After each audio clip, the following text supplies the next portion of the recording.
Bismillahirrahmanirrahim. Assalamualaikum warahmatullahi wabarakatuh. Hari ini saya akan cerita sedikit tentang tes-tes yang kami lakukan untuk menyelenggarakan rekrutmen ataupun pengembangan terkait dengan karyawan-karyawan kami. Gitu.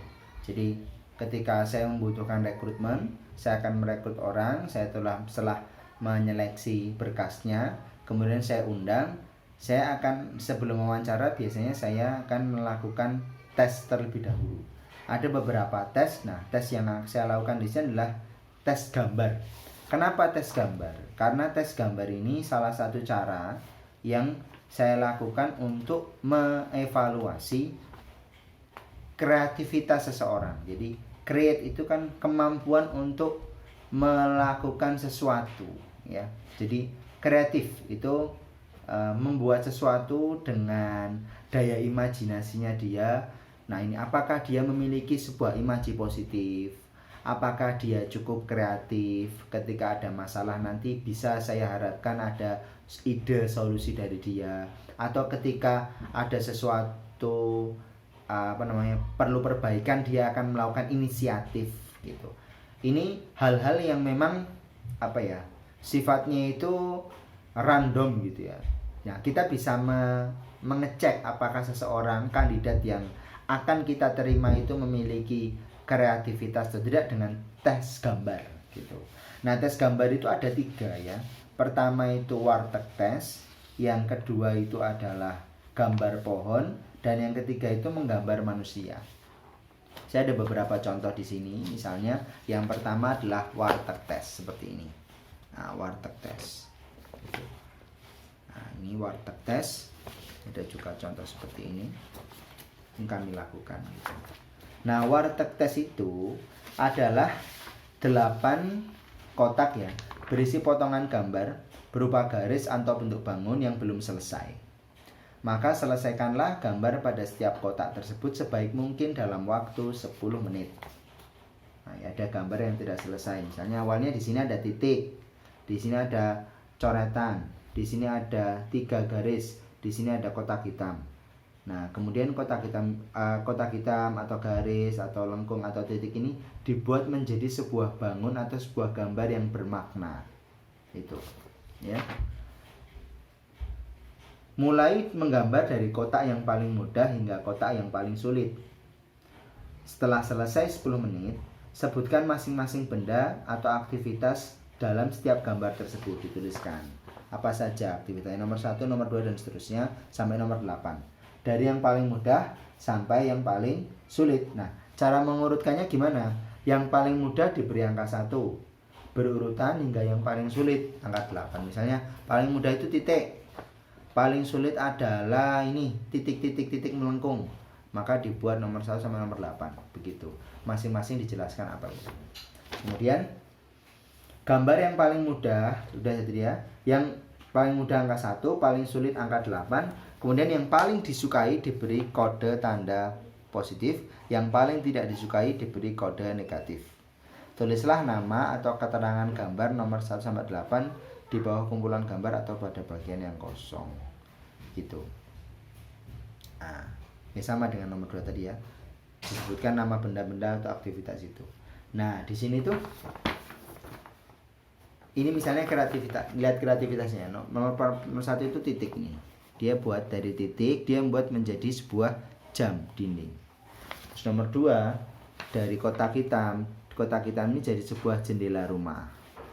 Kemudian nomor 3 dari lengkung begini seret dibuat menjadi bola. Yang keempat ini awalnya kotak mendatar dan kotak ke bawah dibuat jadi kotak tisu. Kemudian ini nomor 5. Ini awalnya garis ke bawah sama menyilang begitu diubah menjadi jarum suntik. Gitu. Kemudian nomor ini awalnya garis-garis dibuat jadi bentuk masjid. Kemudian ini yang titik-titik ini jadi gambar bunga.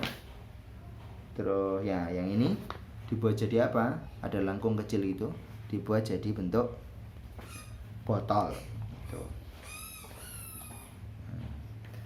Nah, memang tidak semuanya memberikan ulasan apakah tidak diberi gambar positif atau negatif, tapi kita punya gambaran. Contohnya begini, ada yang titik dibuat begini.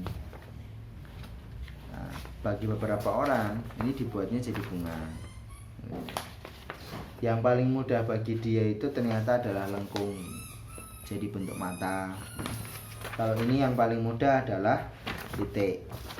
Kalau ini yang paling mudah adalah titik juga. Kita lihat ada yang menganggap dua-duanya mudah titik ini. Nah, kita bandingkan gitu, kita bandingkan. Yang satu titik seperti ini sama-sama titik mudah dibentuk begini, titik seperti. Nah, kita bisa mengembangkan begini. Ini sama-sama orang punya solusi ya, ini bisa kita bandingkan bagaimana kualitas solusinya dia. Nah, ini kan ada titik, yang satu dibuat jam, dibuat seperti ini. Yang ini memenuhi.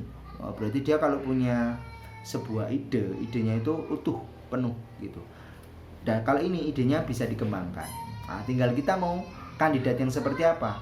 Yang dominan, yang menggambar utuh dengan semua ini pasti idenya, atau dia bisa memunculkan ide kecil saja, terus kita bisa kembangkan, atau ini kan bisa dikembangkan, diberikan tangkai, dibuat lebih banyak dan seterusnya. Yang kecil gitu, atau nah, ini tergantung kita kan sebenarnya. Tidak ada benar salahnya, dan ini bisa kita konfirmasi, kita tanyakan gitu. Jadi mana yang mantep buat kita aja. Karena gini, misalnya nih untuk pelayanan, orang yang cocok di pelayanan itu orang yang seperti ini.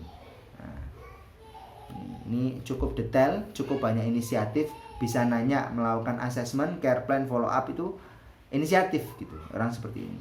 Sedangkan yang seperti ini harus dididik lebih banyak. Tapi kalau orang seperti ini cocok untuk area keuangan.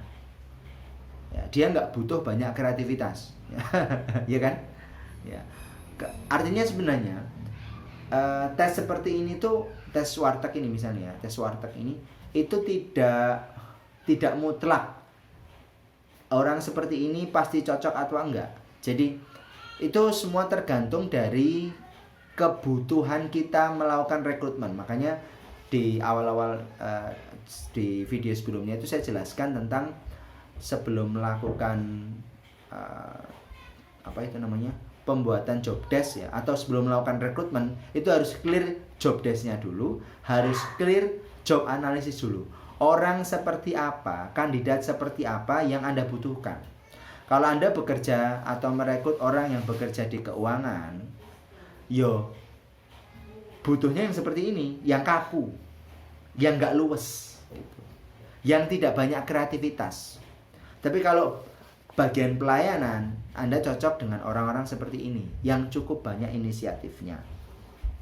Itu contoh ya. Jadi itu sangat tergantung dengan kita. Berarti gimana Pak Arif? Misalnya ada orang yang dia di bagian pelayanan, tapi dia juga bagian di keuangan. Nah, kita bisa melakukan tes 2 kali. Gitu. Ketika kita tahu dia ternyata bagus di bagian pelayanan seperti ini, yuk kita tempatkan dia di bagian pelayanan. Lalu diberikan aturan. Apakah dia bisa mengikuti aturan? Sepertinya bisa. Nah, ini dia dominan, memang ada ukurannya, tidak melampaui batas ya, gambar-gambarnya sesuai dengan. Nah, kita bisa cek juga dari gambar itu ketegasan dia dalam menggambar. Dia punya inisiatif atau tidak, yang seperti apa inisiatifnya, mana yang paling mudah, mana yang paling ringan, hingga paling sulit. Nah, kita bisa ngecek seperti itu. Nah, sedangkan untuk bagian keuangan seperti ini cocok untuk bagian keuangan, tapi bisa nggak untuk bagian pelayanan? Ya berarti kita harus mendidiknya dengan lebih banyak. Jadi ini hanya satu faktor dari sekian banyak faktor. Gitu. Kalau misalnya kita cocok nih sepertinya dalam tapi dia kurang kreatif, ya berarti kita harus ngajari tentang bagaimana cara bersikap empatik, bersikap inisiatif, kreatif ketika melayani pelanggan. Kita latih. Jadi ini tuh bukan untuk melakukan benar atau salah sekali lagi ya, tapi ini untuk mengukur baseline-nya loh. Apa yang kalau kita memang suka kandidat itu, kita bisa melakukan, dan apa konsekuensinya. Kita harus seperti apa mendidik dia dalam 1 minggu, 2 minggu, 1 bulan pertama dan seterusnya gitu. Nah, ini gambaran melakukan warteg test dan konsekuensi-konsekuensi yang akan kita ambil. Begitu. Nanti di video berikutnya saya akan jelaskan tentang tes gambar yang lain. Assalamualaikum warahmatullahi wabarakatuh.